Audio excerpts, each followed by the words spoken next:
क्या तुम सच कह रही हो माँ? हाँ बेटा, मैं सच कह रही हूँ। आखिर शिम्भा परी को अपनी माँ क्यों बोल रहा था और इतने बाघों ने शिम्भा पर हमला क्यों किया?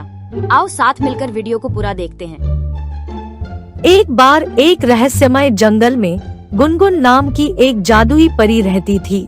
गुनगुन सभी जंगल के जानवरों के साथ बड़े ही स्वभाव से रहती थी। उसका जंगल के बीचों बीच रहने वाले 3 राजसी शेरों के साथ एक विशेष बंधन था।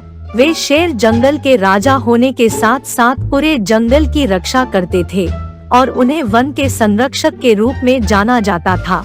गुनगुन अक्सर प्रकृति की सुंदरता और अपने शेर दोस्तों की संगति से घिरे जंगल में घूमते हुए अपने दिन बिताती थी। एक दिन दूसरे जंगल का राजा, जो एक टाइगर था जिसका नाम था जकाला, एक दिन उसने अपने बेटों को बुलाया और उनको बताया, सुनो बेटा, मैंने अब तक तुम्हारी परवरिश बहुत ही अच्छी तरह की होगी। मेरी परवरिश में कोई कमी रह गई हो तो बेटा मुझको क्षमा कर देना, क्योंकि आज मैं तुमको एक बड़े खजाने के राज के बारे में बताने जा रहा हूँ। तुम सभी मिलकर दूसरे जंगल जाना। वहाँ उस जंगल तुमको 3 शेर मिलेंगे जो कि उस जंगल के रक्षक है।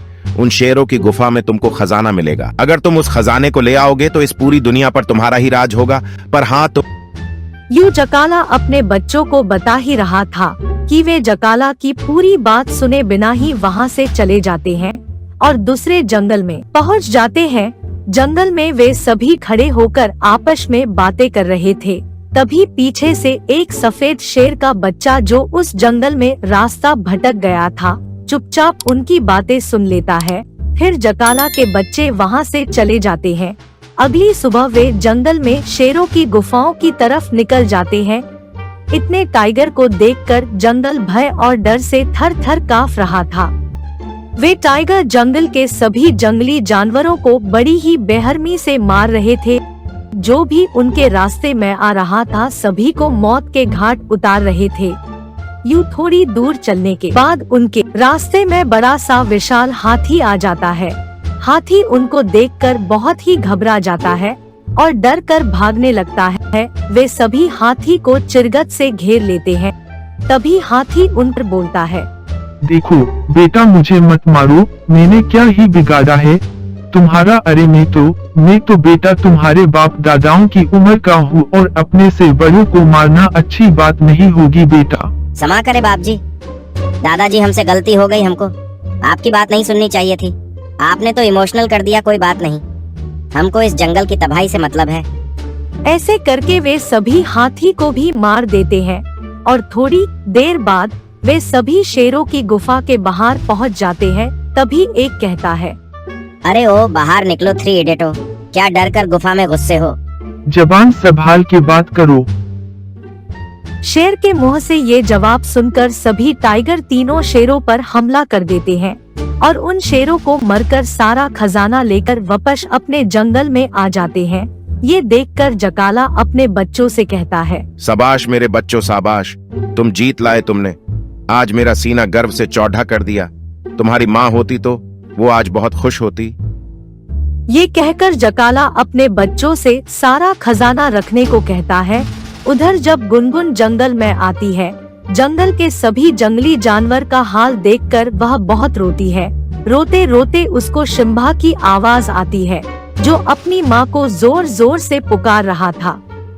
ये सुनकर गुनगुन शिम्भा के पास जाती है और रोते हुए उसे कहती है, बेटा शिम्भा, अब कोई फायदा नहीं है, तुम्हारी माँ अब इस दुनिया में नहीं रही। क्या तुम सच कह रही हो माँ? हाँ बेटा, मैं सच कह रही हूँ। यूं शिम्भा गुनगुन को सारी बात बताता है। बेटा शिम्भा, तुम घबराओ मत, आज से मैं तुम्हारी माँ की तरह तुम्हारा पालन पोषण करूंगी। तुमको बड़े होकर सभी जानवरों, दोस्तों और अपनी माँ की मौत का बदला लेना है। यूं दिन बीतते गए। शिम्भा भी अब बड़ा और शक्तिशाली हो गया। एक दिन शिम्भा गुनगुन से कहता है, माँ, अब मैं बड़ा हो गया, अब वक्त आ गया है। अब मुझे अपने दोस्तों और माँ की मौत का बदला लेने दूसरे जंगल जाना होगा। ठीक है बेटा, भगवान से प्रार्थना करूंगी तुम अपने मकसद में कामयाब होकर जल्दी वापस लौटो। यूं शिम्भा दूसरे जंगल अपने माँ और दोस्तों की मौत का बदला लेने निकल जाता है। वह दूसरे जंगल जाकर देखता है कि जकाला और उसके बच्चे आराम से बैठकर भोजन का आनंद ले रहे हैं।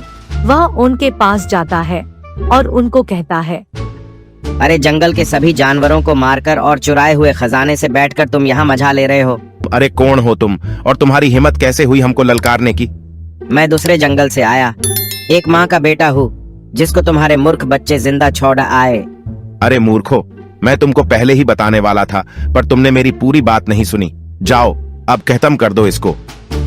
ऐसे वे सभी टाइगर शिम्बा पर हमला कर देते हैं और शिम्बा अपनी जादुई शक्ति से उनको और उनके पिता को मारकर अपनी माँ और अपने दोस्तों की मौत का बदला लेता है।